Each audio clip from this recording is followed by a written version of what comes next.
ഒരു പുസ്തകം നമ്മുടെ പേരിൽ നിർമ്മിക്കുക, പബ്ലിഷ് ചെയ്യുക എന്നൊക്കെ ആഗ്രഹിക്കുന്ന ആളുകളാണ് നമ്മൾ.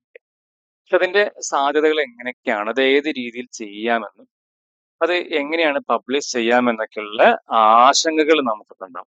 അപ്പൊ അതിനുള്ള സൊല്യൂഷനാണ് നമ്മുടെ ഇന്നത്തെ ഈ കോഴ്സ്. എങ്ങനെ നമുക്ക് പുസ്തകം പബ്ലിഷ് ചെയ്യാം, അത് ഏത് രീതിയിൽ നിർമ്മിക്കാം, ക്രിയേറ്റ് ചെയ്യാം എന്നതൊക്കെ നമുക്ക് ഇന്നത്തെ ക്ലാസ്സിൽ ഡിസ്കസ് ചെയ്യും.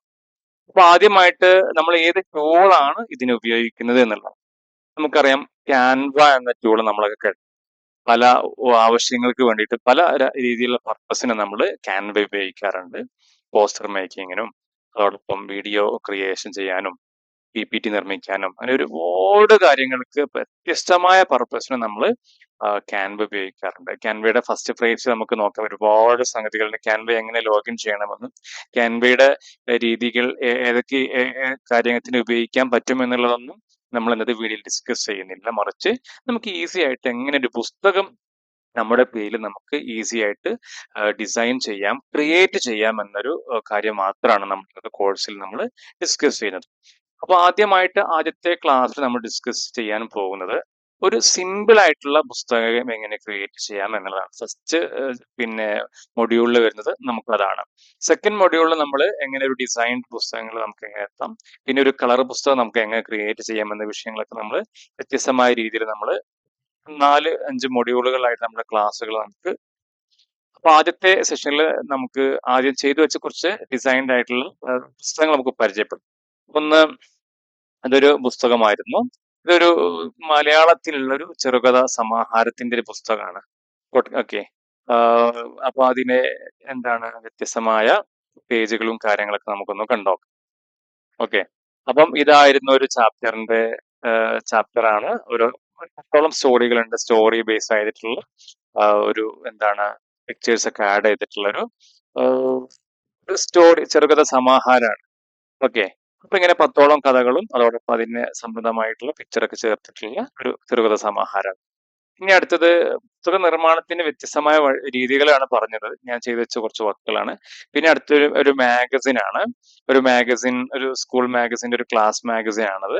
അപ്പം ഇതൊക്കെ നമുക്ക് ക്യാൻവയിൽ ചെയ്ത് ഏതൊക്കെയാണ് എന്നുള്ളതൊക്കെ ഏതൊക്കെ രീതിയിലാണ് നമുക്ക് ഡിസ്കസ് ചെയ്യാൻ പറ്റും. ഓക്കെ. ഒരു നോർമൽ മാഗസിൻ നമുക്ക് ഡിസൈൻ ചെയ്യാൻ ഓരോ പേജിനും നമുക്ക് 25-30 രൂപീസ് ഒക്കെ നമുക്ക് അതിന്റെ ഡിസൈൻ ചെയ്യുന്ന ആളുകൾ വാങ്ങും. പക്ഷെ ഇതൊന്നും ആവശ്യമില്ല. നമുക്ക് നമ്മുടെ റൂമിൽ ഇരുന്നുകൊണ്ട് നമ്മുടെ വീട്ടിലിരുന്നുകൊണ്ട് നമുക്കൊരു പേജ് ഡിസൈൻ ചെയ്യാൻ പറ്റും. അതാണ് ക്യാൻവയുടെ ഉപകാരം എന്നുള്ളത്. അപ്പൊ നമുക്ക് ഒരുപാട് പൈസയുടെ സാമ്പത്തിക ലാഭം നമുക്ക് ക്യാൻവയിൽ നമ്മൾ സ്വന്തമായി ചെയ്യുന്നതിലൂടെ നമുക്ക് നേടിയെടുക്കാൻ പറ്റും എന്നുള്ളതാണ്. ഇനി അടുത്തത് ഒരു ടെക്സ്റ്റ് ബുക്ക് ക്രിയേറ്റ് ചെയ്തതിന്റെ ഒരു വീഡിയോ ആണ്, ഡിസൈൻസ് ആണ് കാണുന്നത്. ഇതൊരു അറബിക് ഇംഗ്ലീഷ് മിക്സ് ആയിട്ടുള്ള ഒരു ടെക്സ്റ്റ് ബുക്ക് ആയിരുന്നു. ഓക്കെ. അപ്പൊ ഇതിന്റെയൊക്കെ വ്യത്യസ്തമായ രീതികളും കാര്യങ്ങളൊക്കെ നമുക്ക് നോക്കുമ്പോൾ ഇതൊരു ടെക്സ്റ്റ് ബുക്കാണ്. അതിന്റെ ചാപ്റ്റർ, അതിലുള്ള കണ്ടന്റ്, അതുമായി ബന്ധപ്പെട്ട പിക്ചേഴ്സ് ഒക്കെ ആഡ് ചെയ്തിട്ട് പിന്നെ വർക്ക്ഷീറ്റ്സും വൊക്കാബുലറീസ് ഒക്കെ ഉൾപ്പെടുത്തിയിട്ടുള്ള ഒരു ടെക്സ്റ്റ് ബുക്കാണ്. ഇനി അടുത്തൊരു നോർമൽ ഗൈഡാണ്. ഇതൊക്കെ നമുക്ക് എങ്ങനെ നമുക്ക് ഇതിൽ ക്രിയേറ്റ് ചെയ്യാൻ പറ്റും എന്നുള്ളതാണ്. ഒരു നോർമൽ ഗൈഡാണ്. ആ ഗൈഡില് നമുക്ക് ആവശ്യമായ കണ്ടന്റുകളൊക്കെ നമ്മൾ രീതിയിൽ ക്രിയേറ്റ് ചെയ്ത് സിമ്പിൾ ഗൈഡാണത്. ഓക്കെ. അറബിക് ഇംഗ്ലീഷ് മിക്സ് ചെയ്തിട്ടുള്ള ഗൈഡാണ്. അപ്പൊ ഇതൊക്കെ നമുക്ക് ക്യാൻവയിൽ ചെയ്തൊരു പുസ്തകം പോലെ നമുക്ക് പബ്ലിഷ് ചെയ്യാനും അത് ഓൺലൈനായിട്ടും ഓഫ്ലൈൻ ആയിട്ടൊക്കെ പബ്ലിഷ് ചെയ്യാനൊക്കെ നമുക്ക് പറ്റും. ഒരുപാട് നമുക്ക് അതിലൂടെ ഇൻകം ഉണ്ടാക്കാനൊക്കെ പറ്റും എന്നുള്ളതാണ്. നമുക്ക് വലിയൊരു ഇൻകം നമുക്ക് ചെലവഴിക്കാതെ നമുക്ക് നമ്മുടെ ഒഴിവ് സമയം ഉപയോഗപ്പെടുത്തി നമുക്ക് പുസ്തകം ഉണ്ടാക്കാൻ തീരുമാനിച്ചു കഴിഞ്ഞാൽ നമുക്ക് ഉണ്ടാക്കാൻ ആരെയും സമീപിക്കാതെ നമ്മൾക്ക് ഒറ്റയ്ക്ക് തന്നെ നിർമ്മിക്കാവുന്നതാണ്. ഇതൊക്കെ എങ്ങനെ നമുക്ക് സിമ്പിളായിട്ട് ഒരു പുസ്തകം നമുക്ക് സിമ്പിളായിട്ട് ക്രിയേറ്റ് ചെയ്യാം എന്നുള്ളതാണ് പറയുന്നത്. അത് നമുക്ക് സിമ്പിളായിട്ട് ഒരു സ്റ്റോറി ബുക്ക് നമ്മൾ സ്റ്റോറികളൊക്കെ എഴുതി വെച്ചിട്ടുണ്ട് കുട്ടിക്കുള്ള. അപ്പോൾ സ്റ്റോറി ബുക്ക് നമുക്ക് എങ്ങനെ ക്രിയേറ്റ് ചെയ്യാം എന്നുള്ളതാണ് പറയുന്നത്. ആദ്യമായിട്ട് നമുക്കൊരു സ്റ്റോറിയിലേക്ക് വരുന്നതിന് മുമ്പായിട്ട് നമുക്കൊരു സ്റ്റോറി തയ്യാറാക്കി വെക്കാം. ഓക്കെ. ChatGPT പോയിട്ട് ഒരു സ്റ്റോറി നിങ്ങൾ തയ്യാറാക്കി വെച്ചിട്ടുണ്ട് എങ്കിൽ സംഗതി സിമ്പിൾ ആണ്. ഞാൻ തൽക്കാലം ഒരു ChatGPT-യിൽ ഒരു സ്റ്റോറി പറയാണ്. ഞാൻ തൽക്കാലം ഒരു സ്റ്റോറി ഇവിടെ പറഞ്ഞു വെച്ചിട്ടുണ്ടായിരുന്നു. ഞാനിവിടെ ഒരു സ്റ്റോറി കൊടുത്തു, create English story for kids team dream എന്നൊരു തീമാറ്റിക്കിലുള്ള ഒരു സ്റ്റോറി തയ്യാറാക്കാൻ പറഞ്ഞിട്ടുണ്ടായിരുന്നു. ശരിക്കും ഇങ്ങനെ നമ്മൾ ക്രിയേറ്റ് ചെയ്യുന്നതിനേക്കാൾ നല്ലത് നമ്മളെ സ്വന്തം കഴിവ് ഉപയോഗപ്പെടുത്തി നമ്മൾ ഉണ്ടാക്കി വെച്ച ഫയൽ പിന്നെ സ്റ്റോറികളും കാര്യങ്ങളൊക്കെ ആണെങ്കിൽ അതാണ് ഏറ്റവും നല്ല നൈസർഗികമായ നമ്മുടെ കഴിവ് വെളിപ്പെടുത്താനുള്ള അവസരം. പക്ഷേ ഇന്നത്തെ കാലം മാറി എഐയുടെ സാധ്യതകളൊക്കെ ഉപയോഗപ്പെടുത്തി നമുക്ക് നമ്മുടെ ക്രിയേറ്റിവിറ്റി നമുക്ക് ഉപയോഗപ്പെടുത്താം. തൽക്കാലം ഞാനൊരു സ്റ്റോറി ഇവിടെ കൊടുത്തു. അപ്പം എനിക്ക് ChatGPT ഒരു സ്റ്റോറി ഉണ്ടാക്കി തന്നിട്ടുണ്ട്. അപ്പൊ നമുക്കിത് എങ്ങനെ ഒരു ബുക്കിലേക്ക് മാറ്റാം. ഞാൻ അതൊക്കെ ഗൂഗിൾ ഡോക്സിലേക്ക് വെച്ചിട്ടുണ്ട്. എങ്ങനെ ഗൂഗിൾ ഡോക്സിലേക്ക് നമുക്കത് എങ്ങനെ സ്റ്റോർ ചെയ്ത് വെക്കാം എന്നുള്ളതാണ്. നമ്മൾ നേരെ ഇവിടെ പിന്നെ ഫസ്റ്റ് ഫേസ് എത്തിക്കഴിഞ്ഞാൽ ഗൂഗിളിന്റെ എന്ത് സ്റ്റോറി ആണെങ്കിലും നമ്മൾ എന്ത് കണ്ടന്റ് ആണെങ്കിലും അതൊക്കെ ഗൂഗിൾ ഡോക്സ് നമുക്ക് സ്റ്റോർ ചെയ്ത് വെക്കാം. നമ്മൾ ഇവിടെ ഗൂഗിൾ പിന്നെ ആ ഭാഗത്ത് നമുക്ക് ഗൂഗിൾ പല ഡ്രൈവും ഗൂഗിൾ ക്ലാസ് റൂമും ഗൂഗിൾ മീറ്റ് ഒക്കെ കാണുന്ന ഭാഗത്ത് ഗൂഗിൾ ഡോക്സ് കാണും. അപ്പൊ ഗൂഗിൾ ഡോക്സിന്റെ അവിടെ പോയിട്ട് ബ്ലാങ്ക് ഡോക്യുമെന്റ് അടിച്ചു കഴിഞ്ഞാൽ നമുക്ക് എന്ത് ചെയ്യാൻ പറ്റും, നമുക്ക് നമ്മുടെ ഫയൽസ് അവിടെ നമുക്ക് സേവ് ചെയ്തേക്കാൻ പറ്റും. ഞാൻ ഇവിടെ എന്താകുന്നു, അവിടെ നിന്ന് ChatGPT ചെയ്ത് കിട്ടിയ സ്റ്റോറി കോപ്പി ചെയ്തിട്ട് ഇവിടെ നമുക്ക് പേസ്റ്റ് ചെയ്തിട്ടുണ്ട്. ഞാൻ ഇവിടെ തൽക്കാലം അത് പേസ്റ്റ് ചെയ്ത ജസ്റ്റ് ഒരു ഫയൽ ഉണ്ട് ഇവിടെ. ഓക്കെ, അപ്പൊ നമ്മുടെ നമുക്ക് കണ്ടന്റ് ആയിട്ടുണ്ട്. കണ്ടന്റ് നമ്മുടെ സ്റ്റോറി കണ്ടന്റുകളൊക്കെ ഉണ്ട്. അപ്പൊ നമ്മളിത് വെച്ച് നമുക്ക് ഒരു പുസ്തകം ഉണ്ടാക്കണം. ഇനി നമുക്ക് ഇനി വേറെ സ്റ്റോറി വേണം നമുക്ക് ക്രിയേറ്റ് ചെയ്യാൻ കൊടുക്കാം. ഓക്കെ, തൽക്കാലം ഞാൻ പറയുന്നുണ്ട് create another story. Another story എന്ന് പറയുന്നുണ്ട്. തീം എന്താണ്? തീം ഫിഷിംഗ് ആയിക്കോട്ടെ. ഫിഷിംഗ് എന്ന് കൊടുത്തോട്ടെ. ഒരു സംബന്ധമായിട്ടുള്ളൊരു എന്താണ് സിമ്പിൾ ഒരു സ്റ്റോറിയാണ്, കുട്ടികൾക്ക് വേണ്ടിയിട്ടുള്ള രീതിയിലാണ് കൊടുത്തുള്ളത്. ഞാൻ കൊടുത്തു ഫിഷിങ്ങിനെ കുറിച്ചുള്ള തീം ബേസ് ആയിട്ടുള്ള ഒരു സ്റ്റോറി തയ്യാറാക്കാൻ പറഞ്ഞപ്പോൾ അത് സ്റ്റോറി തയ്യാറാക്കിക്കൊണ്ടിരിക്കുകയാണ്. ഓക്കെ, യെസ്, സ്റ്റോറി തയ്യാറായിക്കൊണ്ടിരിക്കട്ടെ. നമുക്ക് എന്തായാലും ആദ്യത്തെ നമ്മൾ തയ്യാറാക്കി വെച്ച ഈ ഒരു ഫയൽസ് ഉണ്ട്. അപ്പൊ ഇത് വെച്ച് നമുക്ക് എങ്ങനെ ഒരു സ്റ്റോറി തയ്യാറാക്കാം എന്നുള്ളതാണ്. ആദ്യം നമ്മൾ ക്യാൻവയിൽ പോകുന്നു. ക്യാൻവയിൽ പോയി കഴിഞ്ഞ് ഒരുപാട് ഫോൾഡർ കാണാൻ പറ്റും. അപ്പൊ നമുക്ക് ആദ്യം ഇതിൽ പ്രിന്റബിൾ എന്ന് പറയുന്ന സംഭവം കാണാൻ പറ്റും. പ്രിന്റബിൾ, അത് നമ്മൾ ക്ലിക്ക് ചെയ്യാം. ക്ലിക്ക് ചെയ്ത ശേഷം ഇവിടെ ഫ്ലയർ എന്ന് പറയുന്ന സംഭവം ഉണ്ട്, അതൊന്ന് ക്ലിക്ക് ചെയ്യാം. അത് ക്ലിക്ക് ചെയ്ത ശേഷം അവിടെ ഇങ്ങനെ ഒരു പേജ് ഓപ്പൺ ആയി വരുന്നുണ്ട്. നമുക്ക് എന്ത് ചെയ്യാം, നമുക്കത് A4 സൈസിലേക്ക് മാറ്റണം. ഓക്കെ, നമുക്ക് റീസൈസ് പോയി കഴിഞ്ഞാൽ നമുക്ക് ഇവിടെ അത് സൈസ് നമുക്ക് A4ലേക്ക് മാറ്റണം. അപ്പം ഒരുപാട് സൈസ് കൊടുത്തിട്ടുണ്ട്. ഏത് സൈസിലാണ് നിങ്ങളുടെ പുസ്തകമായി വരേണ്ടത് എന്നൊക്കെയുള്ളത്. A5 ആണോ അല്ലെങ്കിൽ A4ലാണോ? നമുക്ക് A4 ലെവലിൽ തയ്യാറാക്കാം. ഞാൻ A4 ലെവൽ ഡോക്യുമെന്റ് A4 എന്ന് പറയുന്നത് ആ ഒരു സൈസിലേക്ക് നമുക്ക് പേജ് റീസൈസ് ചെയ്യാൻ പറയാം. ചെയ്തു, റീസൈസ് ആയിക്കൊണ്ടിരിക്കുന്നുണ്ട്. A4ലേക്ക് ആയിട്ടുണ്ട്. ഓക്കെ, A4ലേക്ക് ആയി കഴിഞ്ഞാൽ നമുക്ക് ആദ്യം ജസ്റ്റ് ഒരു കവർ പേജ് എങ്ങനെ ഇതിലേക്ക് വരാമെന്നുള്ള ഡിസൈൻ എങ്ങനെ ചെയ്യാമെന്നുള്ളത് നമുക്ക് പിന്നെ പറയാം. എന്നാൽ പോലും നമുക്കൊരു കസ്റ്റമൈസ് ആയിട്ടുള്ള ഒരു സിമ്പിൾ ആയിട്ടുള്ള പിന്നെ ഒരു ഇത് വേണമെന്നുണ്ടെങ്കിൽ നമുക്ക് ടെംപ്ലേറ്റ്സ് പോവാം. അപ്പോൾ നമുക്ക് സ്റ്റോറി ബുക്ക് ഇഷ്ടംപോലെ കാണുന്നു.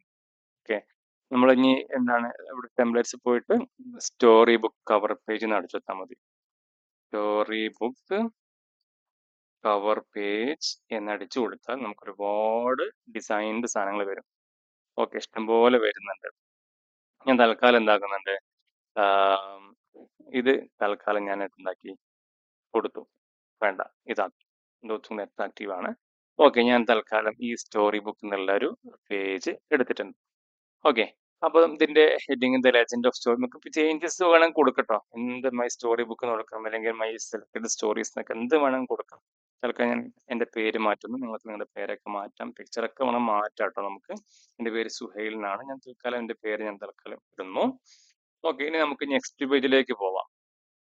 ഓക്കെ, അപ്പം ഇതിലുള്ള മെയിൻ കളർ ആയിരിക്കും ഇവിടെ വരെ ബാക്കിൽ. നമുക്ക് ആ വൈറ്റ് ആക്കും. നോർമലി പുസ്തകങ്ങളൊക്കെ വൈറ്റ് ആയിരിക്കും. നമുക്ക് ആമുഖം കാര്യങ്ങളൊന്നും ഇപ്പോൾ ഡിസൈൻ ചെയ്യുന്നില്ല. അപ്പൊ ഇതാണ് സാധനം കൊടുത്തിട്ടുള്ളത്. അപ്പം ഇതിൽ നോർമലി ഫസ്റ്റ് ഒരു ഹെഡിങ് ഉണ്ടാവും. ഹെഡിങ് നമുക്കറിയാം, ഹെഡിങ് കുറച്ച് വലിയ സൈസിൽ ഉണ്ടായിക്കോട്ടെ. 58 നമുക്കൊരു 32 സൈസിലേക്ക് ആക്കാം. നമ്മുടെ ഹെഡിങ് നമുക്കറിയാം, ഇതാണ് ദ ലിറ്റിൽ ഡ്രീം കളക്ടർ എന്നാണ് നമ്മുടെ ടൈറ്റിൽ. ഓക്കെ, നമുക്ക് എന്ത് ചെയ്യാം, അത് കൊടുക്കാം. അത് കൊടുത്തിട്ടുണ്ട്. ഇതിന്റെ പേരൊക്കെ കളറൊക്കെ മാറ്റാം. നമുക്ക് തൽക്കാലം ഞാൻ ബ്ലൂ കളർ കൊടുക്കണം കേട്ടോ. നോർമലി സിമ്പിൾ എങ്ങനെ ഡിസൈൻ ചെയ്ത് പോകാമെന്നുള്ളതാണ് പറയുന്നത്. ഓക്കെ, ഇനി പേജിന്റെ ഇതിന്റെ ഫോണ്ടൊക്കെ മാറ്റാവുന്നതാണ് നമുക്ക്. ഫോണ്ടൊക്കെ മാറ്റാം. ഇഷ്ടംപോലെ ഫോണ്ടസുകൾ അവിടെ അവൈലബിൾ ആണ്. തൽക്കാലം ഞാൻ ഒരു സിമ്പിൾ ആയിട്ടുള്ള ഫോണ്ട് എടുക്കുന്നുണ്ട്. ഓക്കെ ഓക്കെ, ഒരു സിമ്പിൾ ആയിട്ടുള്ള ഫോണ്ട് ഞാൻ എടുത്തിട്ടുണ്ട്. ഓക്കെ, അപ്പം ഹെഡിങ് ആയിട്ടുണ്ട് ഇവിടെ.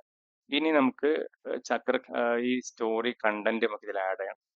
സ്റ്റോറി കണ്ടന്റ് ആഡ് ചെയ്യണം. അത് നമുക്ക് കുറച്ച് കുറച്ച് ഇങ്ങനെ ആഡ് ചെയ്ത് കൊണ്ടുവരാം. കോപ്പി ചെയ്യുന്നു. ശ്രദ്ധിക്കേണ്ടത് ഇവിടെ ഒരു മാർജിൻ കൊടുത്തിട്ടുണ്ട്. മാർജിൻ കാണുന്നുണ്ട് നിങ്ങൾ, ഷോ മാർജിൻ. ഇത് നോർമലി നിങ്ങൾ ഓപ്പൺ ആക്കുമ്പോൾ ഉണ്ടാവില്ല. ഞാൻ ഇവിടെ ഓൾറെഡി സെറ്റ് ചെയ്തുകൊണ്ടാണ് കാണുന്നത്. അത് നമുക്ക് ഉണ്ടാവുന്ന നല്ലതാണ്. ആ മാർജിന്റെ പുറത്തോട്ട് പോകാതെ നമുക്ക് ചെയ്യാൻ പറ്റും. ഇവിടെ ഷോ മാർജിൻ എന്നൊരു ഓപ്ഷൻ ഉണ്ട്, അതുകൊണ്ടാണ് അവിടെ കാണുന്നത്. ഇനി ഇത് ഷോ മാർജിൻ ഒന്നുകൂടി ക്ലിക്ക് ചെയ്ത് കഴിഞ്ഞാൽ ഡിസേബിൾ. ഓക്കെ, അത് ഉണ്ടാവണത് നല്ലതാണ്. അപ്പൊ ഞാൻ തൽക്കാലം ഇവിടെ ഞാൻ എന്താക്കുന്നു, നേരത്തെ കോപ്പി ചെയ്ത് സാധനം കൊടുക്കുന്നു. ഇവിടുന്ന് നമ്മുടെ സ്റ്റോറി കോപ്പി ചെയ്തു. ഇവിടെ ഞാൻ എന്താക്കുന്നു, പേസ്റ്റ് ചെയ്തു. അപ്പൊ നമ്മുടെ സ്റ്റോറി ഇവിടെ വന്നിട്ടുണ്ട്. പക്ഷെ നമുക്ക് ഈ മാർജിനോട് അറ്റാച്ച് ചെയ്ത് നമുക്ക് വെക്കാം. അപ്പം ഇവിടെ സാധനം എത്തിയിട്ടുണ്ട്. ഓക്കെ, ഇതിൽ പിക്ചർ ഒന്നും ആഡ് ചെയ്യുന്നില്ല. വളരെ സിമ്പിൾ ആയിട്ടുള്ള ഒരു സ്റ്റോറി ബുക്കാണ് കേട്ടോ. നോർമൽ സ്റ്റോറി ബുക്കിൽ പിക്ചർ ഒന്നും ഉണ്ടാവാത്ത രീതിയിലുള്ളൊരു സംഗതിയാണ് കൊടുത്തുള്ളത്. ഇതിന്റെ പിന്നെ സൈസ് നമുക്ക് വേണമെങ്കിൽ ഒരു 16 എത്തിക്കാം. ഒരു 21 ആയിക്കോട്ടെ. 21 വെക്കും നമ്മൾ. 21 വെച്ച് നമുക്ക് അതിന്റെ ഓരോ ലൈൻസിന്റെ ഡിഫറൻസ് നമുക്ക് 1.7 ഒക്കെ ആക്കി വെക്കാം. റീഡബിൾ ആയിക്കോട്ടെ. 1.7 ആക്കി വെച്ചു നമ്മൾ. ഓക്കെ, 1.7 നമ്മൾ അതിന്റെ കണ്ടന്റ്, ഫുൾ കണ്ടന്റ് ഒക്കെ നമ്മൾ വെച്ചു. അങ്ങനെ നമുക്ക് ഒരു പേജ് ആയിക്കോട്ടെ. ഓക്കെ, അപ്പൊ ഇതേപോലെ നമുക്ക് എന്ത് ചെയ്യാൻ പറ്റും, ഓരോ പേജുകൾ നമുക്ക് ഡിസൈൻ ചെയ്യാൻ പറ്റും. ഒരു പേജ് ആയിട്ടുണ്ട്. ഓക്കെ, അപ്പൊ ഇത് നമ്മൾ ഡ്യൂപ്ലിക്കേറ്റ് പേജ് കൊടുക്കണം. ഈ ആഡ് പേജ് കൊടുക്കാതെ എന്ത് ചെയ്യാം, ഇനി ഈ പേജിന്റെ കളറൊക്കെ മാറ്റണമെങ്കിൽ മാറ്റാം. നോർമലി വൈറ്റിലാണ് വരാറുള്ളത്. പേജിന്റെ കളർ മാറ്റണം എന്നുണ്ടെങ്കിൽ ഉള്ള ലൈറ്റ് കളറൊക്കെ നമുക്ക് വേണമെങ്കിൽ ഉപയോഗിക്കാം. ഓക്കെ, കണ്ടില്ലേ, ഇങ്ങനെയൊക്കെ പേജുകളും കളേഴ്സ് ഒക്കെ നമുക്ക് വേണമെങ്കിൽ മാറ്റാവുന്നതാണ്. നോർമലി നമ്മൾ സിമ്പിൾ ആയിട്ടുള്ള എന്തിലാണ്, കളറിലാണ്, വൈറ്റ് തന്നെയാണ് ഉപയോഗിക്കുക. തൽക്കാലം ഞാൻ എന്താക്കിൻ്റെ ഒരു ബ്ലൂയിഷ് ആയിട്ട് വേണമെങ്കിൽ ഉപയോഗിക്കാം എന്ന രീതിയിൽ ഉപയോഗിച്ചിട്ടുണ്ട്. നോർമലി സിമ്പിൾ മെത്തേഡ് വൈറ്റ് തന്നെയാണ്, അതുകൊണ്ട് വൈറ്റിലേക്ക് വീണ്ടും ആക്കിയിട്ടുണ്ട്. ഓക്കെ, ഇനി നമുക്ക് സെക്കൻഡ് പേജിലേക്ക് ഇതിന്റെ ബാക്കി സ്റ്റോറി ആഡ് ചെയ്യണം. അപ്പൊ എന്ത് ചെയ്യണം, അതിൽ ഹെഡിങ് ആവശ്യം ഉണ്ടാവില്ല. അപ്പൊ നമ്മൾ നേരത്തെ ചെയ്ത് വെച്ച ഒന്നാം പേജിന്റെ സാധനം തന്നെയാണ് ഡ്യൂപ്ലിക്കേറ്റ് ആയി വന്നിട്ടുള്ളത്. അപ്പൊ അത് നമ്മളിവിടെ വന്നിട്ടുണ്ട്. അപ്പൊ അതിലേക്ക് നമുക്ക് ഇനി ബാക്കി കണ്ടന്റ് ചേർക്കണം. ഐ കൈം വിത്ത് യു എന്നുള്ളതാണ് ഇത്. അപ്പൊ നമുക്ക് ഇനി അതിന്റെ ബാക്കി കുറച്ചും കൂടി ആഡ് ചെയ്യാം. നെക്സ്റ്റ് പേജിലേക്കാണ്. നെക്സ്റ്റ് പേജിലേക്ക് നമുക്ക് ബാക്കി ആഡ് ചെയ്യാം. അപ്പൊ എത്ര വന്നിട്ടുണ്ട്?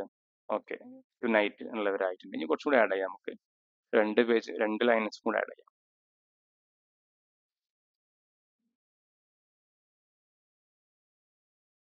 അപ്പം നമുക്ക് ആ പേജ് അങ്ങ് ഫുൾ ആക്കാൻ പറ്റും.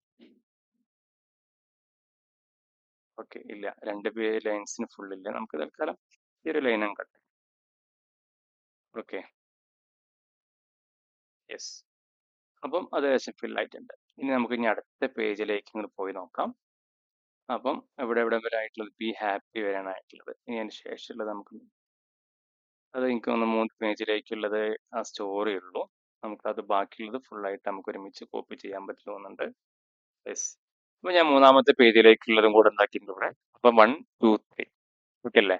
1, 2, 3 3 പേജിലേക്കുള്ള സ്റ്റോറികൾ ആയിട്ടുണ്ട്.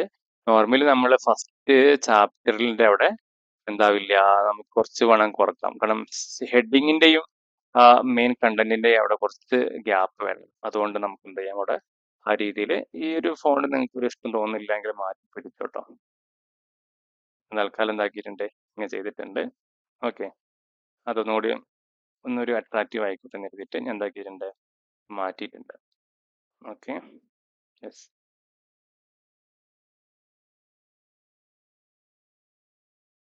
ഓക്കെ, അപ്പോൾ ചാപ്റ്ററിന്റെയും ഹെഡിങ്ങിന്റെ ഇടയിൽ ഒരു ഇതുണ്ടാകുന്ന നല്ലതാണ്. നമുക്ക് തൽക്കാലം ഇതിന്റെ പിന്നെ ഡിസൈൻസ് ഒക്കെ ഒന്ന് മാറ്റി പിടിക്കാൻ വേണ്ടിയിട്ട് ഞാൻ എന്താക്കിയിട്ടുണ്ട്, പേജിന്റെ കണ്ടന്റ് ഒക്കെ ഒന്ന്, ഇതിന്റെ സൈസ് ഇതൊക്കെ മാറ്റിയിട്ടുണ്ട് കേട്ടോ.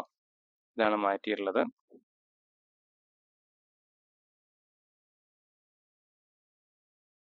ഓക്കെ, പേജിന്റെ ഉള്ളിലുള്ള ഫോണ്ടൊക്കെ ഒന്ന് മാറ്റുന്നു, DM സാൻസിലേക്ക് മാറ്റുന്നു. നിങ്ങൾക്ക് ഇഷ്ടമുള്ള ഫോണ്ടിലേക്ക് മാറ്റും, എന്തായാലും കുഴപ്പമൊന്നുമില്ല. ഓക്കെ, സൂം ചെയ്യുമ്പോഴൊക്കെ ഇങ്ങനെ ഒരു രീതിയിൽ കാണാൻ പറ്റും. സിമ്പിൾ ആണല്ലോ. ഇതൊരു സിമ്പിൾ മെത്തേഡാണ്, ഈസി ആയ മെത്തേഡാണിത്. അപ്പൊ ഇതിലെ ബാക്കി കണ്ടന്റുകൾ എങ്ങനെ ആഡ് ചെയ്യണം എന്നൊന്നും ഇതിൽ കൊടുത്തില്ല. ജസ്റ്റ് ഓരോ പിന്നെ നമ്മളൊരു കവർ പേജ് വെക്കുന്നു. കവർ പേജ് വെച്ച ശേഷം നമുക്ക് നമ്മുടെ പുസ്തകം നമുക്ക് ഇങ്ങനെ സിമ്പിൾ ആയിട്ട് ഉണ്ടാകുന്നു. ഇപ്പൊ നമുക്ക് അടുത്ത സ്റ്റോറി ഉണ്ടാക്കണമെന്നുണ്ടെങ്കിൽ അടുത്ത പേജ് കൊടുക്കാം. ഓക്കെ, നമുക്ക് അടുത്ത നെക്സ്റ്റ് സ്റ്റോറി നമ്മൾ കൊടുത്തിരുന്നല്ലോ, ആ സ്റ്റോറി നമുക്ക് എന്ത് ചെയ്യാം, ഇവിടെ നമ്മൾ അടുത്ത സ്റ്റോറി കൊടുത്തിരുന്നു. സ്റ്റോറിയുടെ പേരെന്തായിരുന്നു? Milo and magical. ഇതാണ്. ഓക്കെ, ഇതേപോലെ നമുക്ക് അടുത്ത പേജ് കൊടുക്കാം. ഓക്കെ, ഹെഡിങ് ഇതാണ്. നമ്മളവിടെ ഹെഡിങ്ങിന് ഉപയോഗിച്ച ഫോണ്ട് ഇതായിരുന്നു, അതിലേക്ക് വന്നു.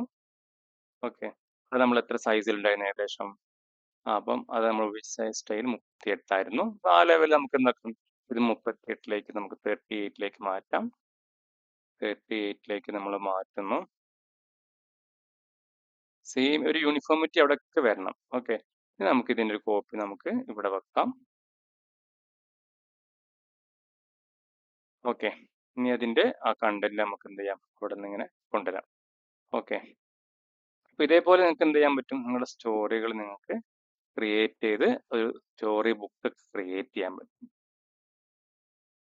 ഇഷ്ടം പോലെ. ഞാനിത് ഫുൾ എടുക്കുന്നില്ല. അപ്പൊ ഇതേപോലെ ഇങ്ങനെ നെക്സ്റ്റ് അടിച്ചു പോയി കഴിഞ്ഞാൽ നിങ്ങൾക്ക് സിമ്പിൾ ആയിട്ട് നിങ്ങളുടെ പേരിൽ സ്റ്റോറി ബുക്കുകളൊക്കെ നമുക്ക് ഈസി ആയിട്ട് ബുക്കായിട്ട് ക്രിയേറ്റ് ചെയ്യാൻ പറ്റും. ഓക്കെ, അപ്പൊ ഇത് ക്രിയേറ്റ് ചെയ്ത് നമുക്കിത് എന്ത് ചെയ്യാം, സേവ് ചെയ്യാൻ പോകുന്നതിന് മുമ്പായിട്ട് നമുക്ക് പേജ് നമ്പർ കൊടുക്കേണ്ടതുണ്ട്. അപ്പൊ പേജ് നമ്പർ കൊടുക്കാൻ ഇവിടെ തന്നെ ഓട്ടോമാറ്റിക്കലി പേജ് നമ്പർ കൊടുക്കണം. ഇവിടെ ഈ ടെക്സ്റ്റിന്റെ ഭാഗത്ത് കൊടുക്കുമ്പോഴേ ഇതാ എലമെന്റ്സ് ടെക്സ്റ്റിന്റെ ഭാഗത്ത് കൊടുക്കുമ്പോഴേ ഇതാ പേജ് നമ്പേഴ്സ് എന്ന ഓപ്ഷൻ കാണാൻ പറ്റും. പേജ് നമ്പേഴ്സിന്റെ ഓപ്ഷൻ കൊടുത്തു കഴിഞ്ഞാൽ നമുക്ക് എവിടെയാണ് വേണ്ടത് എന്ന് കൊടുക്കുന്നുണ്ട്. നമ്പർ ആണോ അല്ലെങ്കിൽ പേജ് എന്ന് കൊടുക്കണോ, പേജ് 1 അങ്ങനെ അങ്ങനെ സ്പെഷ്യൽ. ഇതാണ് നല്ല വൃത്തിയുള്ള ഭാഗം, പേജ് നമ്പർ മാത്രം. എല്ലാ പേജസിനും വേണോ എന്നുള്ളതാണ്. വേണ്ട, നമുക്ക് ഫസ്റ്റ് ഭാഗത്തൊന്നും പേജിൽ കവർ പേജിലൊന്നും എന്തായാലും കൊടുക്കേണ്ടതുണ്ടാവില്ല. ബാക്കിയുള്ള എല്ലാ പേജും നമ്മൾ കൊടുത്തിട്ടുണ്ട്. ഓക്കെ, ബാക്കിയുള്ള എല്ലാ പേജിലും വന്നിട്ടുണ്ട്, കണ്ടില്ലേ? അത് നമുക്ക് സൈസ് മാറ്റാം. എല്ലാ പേജിലും വന്നിട്ടുണ്ട്. ഓക്കെ, എല്ലാ പേജിന്റെയും താഴെ എന്താക്കിയിട്ടുണ്ട്, വന്നിട്ടുണ്ട്. നമുക്ക് ഇനി എന്ത് ചെയ്യാം, അത് അതിന്റെ പൊസിഷൻസ് ഒക്കെ നമുക്ക് വേണമെങ്കിൽ മാറ്റി വെച്ചാൽ അത് നമുക്ക് മാറ്റാവുന്നതാണ്. ഓക്കെ, അതൊക്കെ ആ രീതിയിൽ നമുക്ക്. ഓക്കെ, ഇവിടെ കൊടുത്താൽ എല്ലാം നടുക്കിലേക്ക് എത്തിക്കും, അല്ലേ? എല്ലാം നടുക്കിലേക്ക് എത്തി. നമ്മൾ പേജ് നമ്പറൊക്കെ എല്ലാം കൊടുത്തിട്ടുണ്ട്. അപ്പോൾ ഓട്ടോമാറ്റിക്കലി നമ്മൾ ഒരു സ്ഥലത്ത് ക്ലിക്ക് ചെയ്ത് കഴിഞ്ഞാൽ ആ ചേഞ്ചസ് ബാക്കിയുള്ള എല്ലാത്തിനെയും ബാധിക്കും. ഇപ്പൊ നമ്മൾ 2 നമ്പർ നെക്കി എഡിറ്റ് കൊടുത്തപ്പോൾ ആ എല്ലാ ചേഞ്ചസ് ഇവിടെ വന്നു. ഇനി നമുക്ക് ഇതിന്റെ പിന്നെ ഫോണ്ട് ഒന്ന് മാറ്റി നോക്കാം. നമ്മൾ ഈ ഫോണ്ടിലേക്ക് മാറ്റുന്നു. ഫോണ്ടിലേക്ക് മാറ്റി എഡിറ്റ് കൊടുത്തു കഴിഞ്ഞാൽ അപ്ലൈ പ്രോപ്പർട്ടീസ് ടു ഓൾ നിർത്താൽ എല്ലാ പേജിനും ആ ഒരു പിന്നെ ചേഞ്ച് ബാധിച്ചിട്ടുണ്ട്. അപ്പൊ ഇതേ രീതിയിൽ നമുക്ക് പേജ് നമ്പർ ഡിസൈൻ ചെയ്ത് നമ്മുടേതായ രീതിയിൽ പുസ്തകങ്ങൾ നമ്മളിങ്ങനെ സിമ്പിൾ പുസ്തകങ്ങളാണ്. ഇനി ഡിസൈൻഡ് ആയിട്ടുള്ള കളർ പുസ്തകങ്ങളൊക്കെ എങ്ങനെ ഇതൊക്കെ എങ്ങനെ ആഡ് ചെയ്യുക എന്നുള്ളതൊക്കെ നമുക്ക് നെക്സ്റ്റ് ഒരു പിന്നെ ക്ലാസ്സിൽ ഡിസ്കസ് ചെയ്യാം. ഈ പുസ്തകം ആയി കഴിഞ്ഞു. പുസ്തകം നമുക്ക് അങ്ങനെ ഓരോ സ്റ്റോറികൾ ഉണ്ടാക്കുന്നു. ഓരോ സ്റ്റോറികളും നമുക്ക് എന്താ ചെയ്യാം, എങ്ങനെ എങ്ങനെ അങ്ങനെ ആഡ് ചെയ്ത് പോവാം. ഓക്കെ, ഇനി നമുക്കിവിടെ പിന്നെ ഇതിന്റെ കൂടെ നമുക്ക് എന്ത് ചെയ്യാം, ഒരു നമ്പർ 1 എന്നൊക്കെ ആഡ് ചെയ്യണമെന്നുണ്ടെങ്കിൽ സിമ്പിൾ ആയിട്ട് നമുക്ക് എന്ത് ചെയ്യാം, നമ്പർ 1 എന്ന് കൊടുത്താൽ മതി. അപ്പൊ അതിന്റെ ഒരു ചെറിയ സിമ്പിൾ കിട്ടും. ഇഷ്ടംപോലെ എലമെന്റ്സ് ഉണ്ട് അതിന്റെ. സിമ്പിൾ എലമെന്റ്സ്, വളരെ വൃത്തിയുള്ള ഒരു എലമെന്റ്സ് എന്നൊക്കെ നമുക്ക് സ്റ്റോറി നമ്പർ 1 ആണത്. ഓക്കെ, നമ്മൾ എന്ത് ചെയ്യുന്നു, അവിടെ കൊടുക്കുന്നു. Okay, story number 1. ഓക്കെ, അത് നമുക്കൊന്നും കൂടി താഴേക്ക് മാറ്റാം. Okay, yes. ഇതേപോലെ നമുക്ക് എന്ത് ചെയ്യാം, ഇനി അടുത്ത സ്റ്റോറിയുടെ അവിടെ നമുക്ക് 2 കൊടുക്കാം. അങ്ങനെ ഓരോ പേജിന്റെയും ഹെഡിങ്ങിന്റെ അവിടെ ഇത് എത്രാമത്തെ സ്റ്റോറി ആണെന്നൊക്കെ രീതിയൊക്കെ നമുക്ക് കൊടുക്കാവുന്നതാണ്. ഞാൻ എന്താക്കുന്നത്, 2 ഇനി കൊടുക്കാൻ പോവാണ്. 2 കൊടുക്കുന്നു. 2 നമുക്കൊരു മിനിമം അതേ വലുപ്പത്തില് നേരത്തെ നമ്മൾ കൊടുത്ത അതേ ഒരു സൈസിൽ 2 എന്നുള്ളത് നമുക്ക് കൊടുത്ത് സിമ്പിളായിട്ട് ഇത് രണ്ടാമത്തെ സ്റ്റോറിയാണ് തെളിയിക്കുന്ന രീതിയിൽ നമുക്ക് ഇവിടെ അറേഞ്ച് ചെയ്ത് പോവാം. ഇനി ഹെഡിങ്ങിനൊക്കെ ചേഞ്ച് ചെയ്യുന്ന നിങ്ങൾക്ക് മാറ്റാം, ഹെഡിങ്ങിന്റെ കളർ മാറ്റാം, ഒക്കെ ചെയ്യാവുന്ന അവസരങ്ങൾ ഇവിടെ ഉണ്ട് കേട്ടോ. ഓക്കെ, അപ്പം റെഡ് കൊടുക്കാം നമുക്ക് ഹെഡിങ്ങുകൾ. ഓക്കെ, ഇതിന്റെ കളർ മാറ്റാം, അത് റെഡ് ആക്കണം, റെഡ് ആക്കാം, ഒക്കെ നമുക്ക് തൽക്കാലം അവസരമുണ്ട്. ഓക്കെ, അപ്പൊ ഞാൻ ഹെഡിങ്ങുകളൊക്കെ കളർ മാറ്റിയിട്ടുണ്ട്. അപ്പോൾ ഇതിന്റെ കൂടുതൽ അഡ്വാൻസ് ഫീച്ചറിലേക്ക് ഇനി കിടക്കുന്നില്ല, കാരണം ബേസിക് ആയിട്ടുള്ള ഒരു സിമ്പിൾ ഒരു സ്റ്റോറി ബുക്കാണ് നമ്മൾ തൽക്കാലം ഉണ്ടാക്കുന്നത്. അപ്പൊ അത് എങ്ങനെ ഉണ്ടാക്കാം എന്നതിന്റെ ഒരു മെത്തേഡ് മാത്രമാണ് നമ്മൾ ഡിസ്കസ് ചെയ്തിട്ടുള്ളത്. ഓക്കെ. അപ്പൊ പേജ് നമ്പർ കണ്ടന്റുകളൊക്കെ നമ്മൾ വെച്ച് പുസ്തകത്തിന്റെ പേജുകൾ സെറ്റ് ചെയ്തു, ഹെഡിങ് സെറ്റ് ചെയ്തു, ഹെഡിങ്ങിന്റെ ചാപ്റ്റർ 1 2 ഡിസൈൻ ചെയ്തു, പേജ് നമ്പർ ഡിസൈൻ ചെയ്തു. ഓക്കെ. അപ്പൊ ഇതൊക്കെ ചെയ്ത് കഴിഞ്ഞാൽ നമ്മൾ ലാസ്റ്റ് നമ്മൾ സ്റ്റോറി ബുക്കിന്റെ പേജ് കൊടുക്കുന്നത് മൈ സ്റ്റോറി ആണല്ലോ. മൈ സ്റ്റോറി ബുക്ക് നിങ്ങൾക്ക് ഇഷ്ടമുള്ള പേര് കൊടുക്കട്ടോ. ഓക്കെ. ഞാൻ തൽക്കാലം അത് അറിയാൻ വേണ്ടി കൊടുക്കുന്നത് മാത്രം. നമ്മൾ അത് എന്ത് ചെയ്യുന്നു, ഷെയർ കൊടുക്കുന്നു. ഷെയർ ചെയ്ത് കഴിഞ്ഞാൽ നമുക്കിവിടെ എന്താണ് ഈ പിന്നെ ഇവിടെ ഡൗൺലോഡ് ഓപ്ഷൻസ് ഉണ്ട്. ഓക്കെ. ഡൗൺലോഡ് ഓപ്ഷൻ ഉണ്ട്. അത് നമുക്ക് PDF സ്റ്റാൻഡേർഡ് ഉണ്ട്, PDF ഒരുപാട് ഓപ്ഷൻസ് ഉണ്ട്. തൽക്കാലം നമുക്ക് PDF പിന്നെ ഡോക്യുമെന്റ്സ് എന്നുള്ളത് ക്ലിക്ക് ചെയ്ത് കഴിഞ്ഞാൽ നമുക്കത് PDF ആയിട്ട് മാറും. നമ്മൾ ഡൗൺലോഡ് കൊടുത്താൽ അത് PDF ആയിട്ട് ഈ പുസ്തകം ഡൗൺലോഡ് ആവും. ഓക്കെ. അങ്ങനെ നമുക്ക് ആ പുസ്തകത്തിന്റെ PDF നമുക്ക് സെറ്റ് ആക്കി എടുക്കാൻ പറ്റും. ഞാൻ തൽക്കാലം കൊടുക്കുന്നില്ല. അപ്പൊ ഇതേ രീതിയിലാണ് നമുക്കൊരു പുസ്തകം സിമ്പിൾ ആയിട്ട് എന്താക്കേണ്ടത്, പിന്നെ ഡിസൈൻ ചെയ്ത് ഒരു പുസ്തകമാക്കി മാറ്റേണ്ടത്. അപ്പൊ ഇതേപോലെ നമുക്ക് എത്ര പേജുള്ള പുസ്തകങ്ങൾ നമ്മുടെ ആ പേജ് നമുക്ക് അറേഞ്ച് ചെയ്യാൻ പറ്റും, ഡിസൈൻ ചെയ്യാൻ പറ്റും എന്നുള്ളതാണ്. ഒരു കവർ പേജും മറ്റു കഥ ഇതൊക്കെയാണ് ചെയ്തിട്ടുള്ളത്. ഇനി നമുക്ക് സിമ്പിൾ ആയിട്ട് നിങ്ങളുടെ പേരിലുള്ള എന്താണ് പിന്നെ ഡീറ്റെയിൽസും കാര്യങ്ങളൊക്കെ ഉണ്ടെങ്കിൽ അതൊക്കെ നമുക്ക് ഇതേപോലെ ചെയ്യാവുന്നതേ ഉള്ളൂ. അപ്പൊ അത് എങ്ങനെയാന്നുള്ളതൊക്കെ ഇനി ഡിസൈൻഡ് ആയിട്ടുള്ള സാധനങ്ങളൊക്കെ ചെയ്യേണ്ടത് എങ്ങനെയാന്നുള്ളത് നമുക്ക് ഇനി അടുത്ത ഒരു ക്ലാസ്സിൽ ഡിസ്കസ് ചെയ്യാം. ഓക്കെ. Thank you.